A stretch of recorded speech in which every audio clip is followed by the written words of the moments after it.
first things first, what I want to do is also show you layer groups inside the layer editor. I showed you how to double click and you can name your layers, which is a good thing to do early.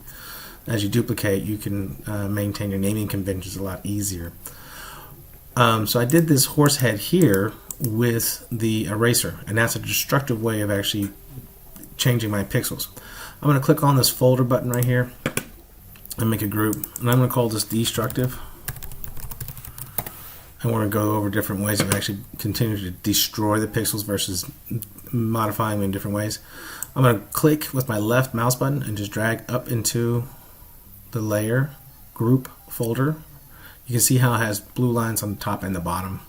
If I just do a little bit, I can rearrange it just by dragging it. This is very similar to using the Alt and the bracket buttons, but this time I'm just using the mouse and dragging it in here, and now I have this arrow and I can clean up my scene. So this one is the non-destructive one. I'm going to make a duplicate of this one. So the way we did it last time was left click and drag over to this box with the plus on it, which is oddly enough new layer.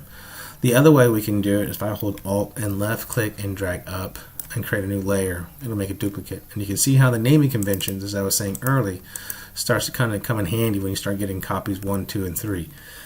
And so now what I want to do is go ahead and create a folder to organize the rest of my stuff. So let's create a new folder. We're going to click on this guy right there, pop, and these are all the ones that we're going to use a different method with. So I'm going to just go ahead and click on this by holding Shift, and I'm just going to drag all those up into the group.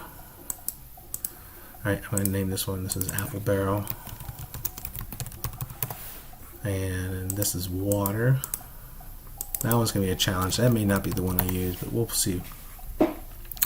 Alright, so now we've got our layers in groups. So I'm going to take that tab, put it back over here, back in that window. And if I want to rearrange which tabs first, I can just click and drag. I'm just using the left click. I'm going to hide this group. We're going to call this non-destructive. The layers are named so I can see them, and if I want to, if I right click, I can give them different colors, different options, but we'll get into that later. So we'll go forward. We're going to go into this layer, which is this background here. I'm going to undo that, and I don't want to hurt anything inside where the horse is at. So there's a couple ways we can do this. We want to grab pixels. So if I go over here to Marquee Tool and I left click, drag, and let go, I'm in this Marquee Tool now, and I can hit delete button and I delete those pixels. On the same note, if I go a little bit further down, I can click, create an odd shape, right click, deselect, and so now I have no selections. If I want to get a selection of my horse, I can draw with this what's called the lasso tool all the way around. And I'm using the polygonal lasso tool. There's a couple others.